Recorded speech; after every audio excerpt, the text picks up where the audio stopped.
La SM Maserati a toujours été mon rêve lorsque je l'ai découvert à l'âge de 7 ans. La première fois que j'ai vu la Citroën SM à la télévision, c'est dans le film César et Rosalie, où l'on voit Yves Montand quitter la capitale et rejoindre Romy Schneider sur la plage du Lazaret à Sète. Ce qui m'a séduit au niveau de cette voiture, c'est cette ligne, c'est-à-dire qu'en fait, elle a suivi des essais au niveau de l'aérodynamisme très poussés. Et d'ailleurs, les valeurs obtenues en soufflerie étaient 25% moins élevées que par rapport à la DS, ce qui lui permettait des performances époustouflantes. La vitesse de pointe est de 228 km/h pour ce modèle.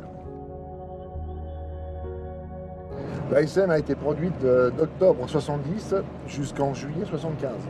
Citroën a donc sorti la SM Maserati pour en fait entrer au niveau des véhicules haut de gamme.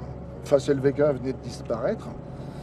Ils ont en quelque sorte voulu avoir une vitrine technologique, tout comme les établissements de la Hague pour Orano. Cette carte de visite donc s'est fait remarquer aux États-Unis, car en 1972, la SM a été élue meilleure voiture de l'année. Elle n'a pas eu le succès malgré tout escompté, car il n'y a eu que 12 920 voitures. En France, il n'en reste plus que 1237. Lorsque la SM est sortie, c'était tout d'abord une personnalité, c'est-à-dire qu'en fait, lorsqu'on est devant la voiture, on a une calandre avec 6 phares. Ça ne laisse personne indifférent. Et puis, quand on évoque la mécanique, on entend dire V6 Maserati. En termes d'image, ce n'est pas négligeable, et puis ça a apporté quand même des performances toujours d'actualité par rapport aux voitures contemporaines.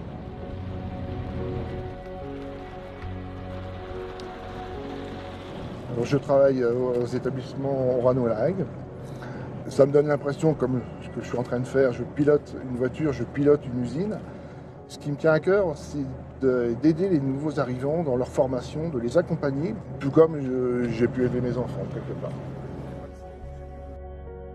Ma voiture a une particularité, c'est qu'elle porte la calandre avec les initiales RG, ainsi que les jantes RG, comme Georges Rogimbaud. Donc en fait, j'ai découvert l'existence de Georges Rogimbaud dans Autorétro numéro 30 de février 83. Et donc je suis enthousiasmé de découvrir que l'homme que je rêve de devenir existe déjà. Georges Rogimbaud a été un inventeur né, si je puis dire. Il s'est installé à Chaponneau, à côté de Lyon, comme garagiste. Le V6 Maserati possède quelques faiblesses d'origine. Il va donc s'attacher à les modifier, en apprenant que le V6 avait des points sensibles. Et ayant toujours rêvé d'être garagiste, je rêvais, derrière ma machine-outil, de fabriquer des pièces spécifiques pour fiabiliser cette motorisation latine. En fait, j'ai rêvé d'être un Georges Rogimbaud, si je puis dire. Cette voiture, elle a une âme, et pour moi, l'âme de Georges Rogimbaud.